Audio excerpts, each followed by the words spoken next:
And thank you for staying up late with us. We have a great show planned for you tonight.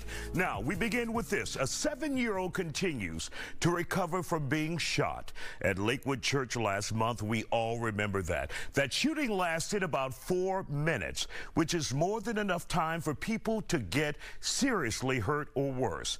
With safety in mind, more than 50 local pastors and church leaders gathered at the First Church of the Nazarene in Pasadena for security training today.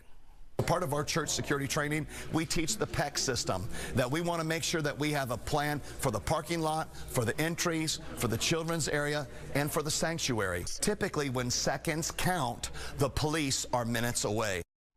You have to be ready. Sadly, houses of worship need security plans in this day and age. Just this week, a man in Virginia tried to bring guns into a church but was tipped off before he could do anything. Law enforcement caught him before he could pull a trigger. I asked my next guest to share their thoughts.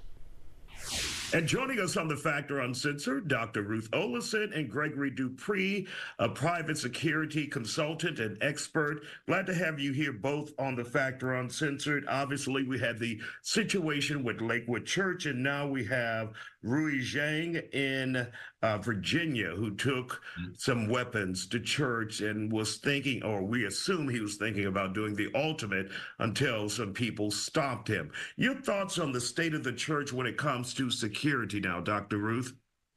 Well, it's dangerous all around us, and we have to be mindful. We're so disappointed about what happened at Lakewood, but it can happen anywhere because of the proliferation of guns and violence, mental illness.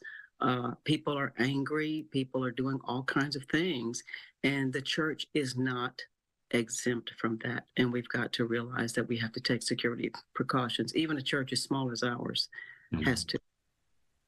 And Gregory, you have worked with churches. You've worked with your own church about security. Tell us a little bit about what precautions, first of all, your thoughts on what happened at Lakewood, what happened in Virginia.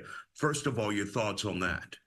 I agree with the doctor 100% that churches are not safe nowadays. As people are taking out their aggression and bringing it into the church.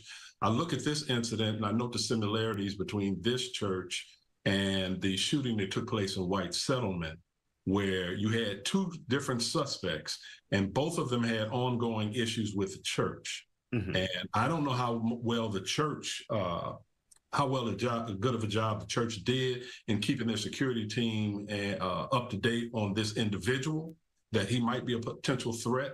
That they evidently they knew something because they acted really quickly once they saw the guy in the church. But one of the things that's so unique about this incident is the fact that this gentleman was reported by a non-member. And that is something totally new in these type of scenarios. Yeah, so, there was a young lady who saw him burning a Bible on social media. And they met on a dating app. And so, as far as it goes in terms of churches being diligent to all houses of worship and protecting themselves, is the things they can do and put in place to make not only the other ministries aware within the church, but the members of the church as well. And that's one of the things I train around when I talk to these houses of worship. And really quick, before we get to that, guys, remind people about White Settlement, because you brought that up, and I want to make sure they see the comparison there. Okay. Doc, did you want to say something before? Well, just that if you see something, say something. We say everybody is a minister. So now everybody is responsible for security. Exactly.